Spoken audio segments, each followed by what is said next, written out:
अपने अपने काम में लग गए। एक दिन मार्केट में आते आते वो दोनों के दोनों त्रिवेणी घाट में मिल गए। अब त्रिवेणी घाट में मिले तो दोनों के दोनों एक दूसरे से गले मिले और एक दूसरे को चूमने लगे। बचपन के दोस्त थे। बोले यार तू कहाँ है, इतने सालों से मिला नहीं। अब बोले भाई नौकरी में थे यार, क्या करें, अब मेरा ट्रांसफर यहीं हो गया, अब यहीं रहता हूँ। बोले बात सुन, मेरे घर जरूर आना है, जरूर मेरे घर आना, मेरे घर नहीं आएगा तो दोस्ती खत्म। अब दोनों में बातें होने लगी। अब दोनों के पढ़े लिखे थे, अब साहित्यिक उसमें बात होने लगी टोन में।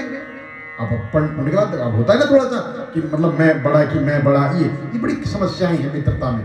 मैं बड़ा कि मैं पैसे वाला, कि तू पैसे वाला, कि मैं, वो झलक दिखाने की जब आई जाती है वो नेचर में। तो अब एक ने एक से कहा कि भाई तेरा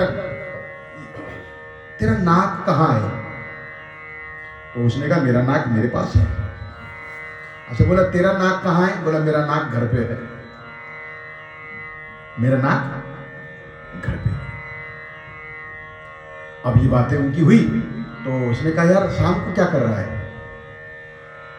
तो जिसने कहा कि मेरा नाक घर पे है, उसने कहा यार मैं शाम को घर पे हूं, तू शाम को मेरे घर आ जा और चाय वाय पिएंगे और फिर मैं तुझे अपने स्कूटर से तेरे घर छोड़ दूंगा। बोले नहीं, मेरे घर छोड़ने की जरूरत नहीं, मैं पैदल चला जाऊंगा। बोला ना बोला मैं चला जाऊंगा। बोला बाद में देख लेंगे, पहले तू आ तो जा। तो वो जैसे घर गया, उसने कहा था मेरा नाक घर पे है। उसने घर जाकर के अपनी पत्नी से कहा कि मेरे बचपन का दोस्त आ रहा है और आज शाम की चाय वो मेरे साथ पिएगा और तुम जरा चाय बना देना बढ़िया से। अब मेरा दोस्त आ रहा है, कहते कहते उसकी आंखों में आंसू आ गए। पत्नी समझ गई कि इतनी गहन मित्रता है कि छलक गया है, उसके प्यार में छलक गया है। वो समझ गई कि कितना गहरा इनका संबंध होगा। तो उसने तैयारी करनी शुरू कर दी और मित्र ठीक समय पर उसके घर में पहुंच गया। अब जैसे ही घर आया, दरवाजे की घंटी बजाई तो वो तो अपने काम में लगा हुआ था, पर उसकी पत्नी गई और उसकी पत्नी ने दरवाजा खोला और बड़े प्यार से बड़े नमस्कार किया, आदर सहित उनको बुला करके लाई, उनको बैठाया, उनको जलपान दिया और उनकी बड़ी सेवा भगत की। तब तक वो भी आ गया, चाय पिलाई, पकौड़े भी बनाए और उनसे बातें करने लगी और उनको बड़ा, अरे ये तो आपको बहुत याद करते हैं और बहुत अच्छा।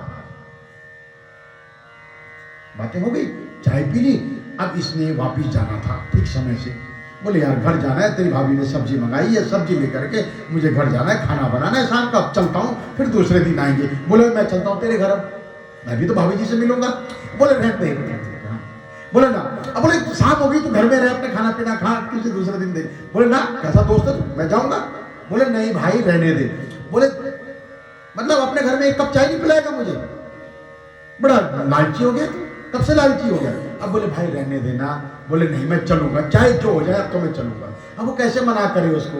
उसने बहुत बहाने बनाए, सब्जी की मंडी में खो गया जानबूझ करके, पर दोस्त ने फिर भी उसको पकड़ लिया, बैठ स्कूटर में। अब बैठा करके उसके घर में पहुंचा।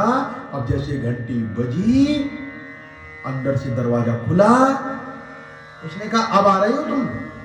अंदर से आवाज आई, अब आ रहे हो 1 घंटे लेट। और खुद तो आया है, किसको ले आए साथ में? रोज तुम्हारा यही ड्रामा है, किसी न किसी को साथ में ले आए, अभी ये पिएगा, बैठेगा, चाय पिएगा, इनके झूठे बर्तन ही मांजती रहूं मैं। अब वो दोस्त अंदर कैसे जाए? उसे अपने दोस्त को गले मिलाया और कहा भाई मैं समझ गया, तूने ठीक कहा था कि मेरा नाक मेरे पास है। बोले हाँ यार, मैं तूने भी ठीक कहा था कि तेरा नाक घर पे है। तो ये जीवन है हमारा। अब आप लोग चेक कर लें आपका नाक कहाँ है। नाक घर पे होता है वैसा सबका ही। आधे लोग तो साथ में लेके चलते हैं और आधे लोग घर रख करके आते हैं। और आप सब लोग तो ऐसे हैं कि जिस सबका नाक घर में ही है। तो दो ही तो चीजें जीवन में, एक नाक और एक साख। नाक और साख की लड़ाई ही है।